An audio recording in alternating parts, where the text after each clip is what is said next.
Hello guys, আসসালামু আলাইকুম। আজকে আমি বিকালবেলা চলে এসেছি। প্রচুর গরম, দেখেন গাছের একটা পাতাও লড়ে না বাতাসে। এত বড় একটা গাছ, একটা পাতাও লড়ে না। চলুন চলে যাই রান্নার কাছে। এই যে আমি রান্নার জন্য চুলায় ডাল বসিয়ে দিয়ে এসেছি। চলুন যাই।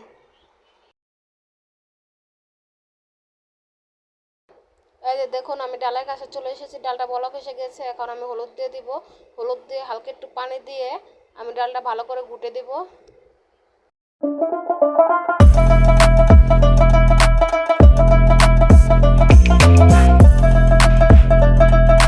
এই যে আমার ডালটা ভালো করে গুঁটো হয়ে গেছে। এখন আমি আর একটু পানি দিয়ে বসিয়ে রাখবো আর একটু বলক আসার জন্য। এই যে আমার চুলা জ্বলতেছে, দেখুন দাও দাও করে চুলা জ্বলতেছে। যে ডালটা বলক আসতেছে। এই যে ডালে এই পর্যায়ে আমি লবণ দিয়ে দেব। লবণটা দেওয়া হয়ে গেলে আমি কাঁচামরিচ দিয়ে দেব। যে কাঁচামরিচটা এই পর্যায়ে দিলে ডালটা ভালোই ঝাল হয়। এই যে আমি কাঁচামরিচটা দিয়ে দিলাম।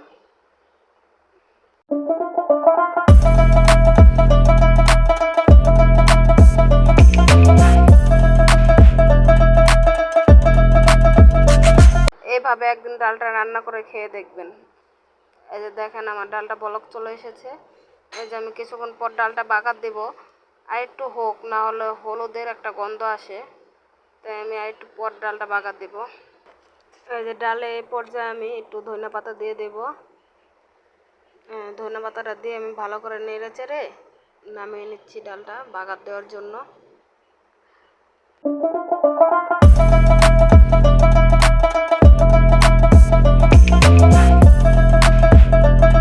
এই যে গাইস, আমার ডালটা হয়ে গেছে। আমি ডালটা নামিয়ে নিয়ে চুলায় তেল দিয়ে দিচ্ছি। এই যে কড়াইতে আমি ডালটা রান্না করছি সেই কড়াইতে আমি তেলটা দিয়ে দিচ্ছি ডালটা রেখে। এই যে আমি তেলটা গরম হলে আমি এখানে পেঁয়াজ কুচি দিয়ে দিব। এই যে পেঁয়াজ আর রসুন কুচি একসাথে দিয়ে দিছি। এটা ভাজা হলে এই যে আমি পেঁয়াজটাকে ভালো করে লাল করে ভেজে আমি ডালে দিয়ে দেব। আর আমাদের ভিডিওটাকে ভালো লাগলে আমাদের পাশে থাকবেন। এই যে আমি ভালো করে ভেজে নিচ্ছি লাল করে।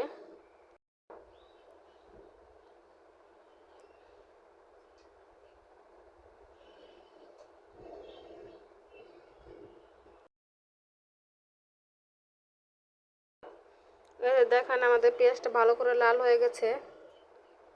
আর একটু লাল হলে আমি ডালটা এখানে ঢেলে দেব।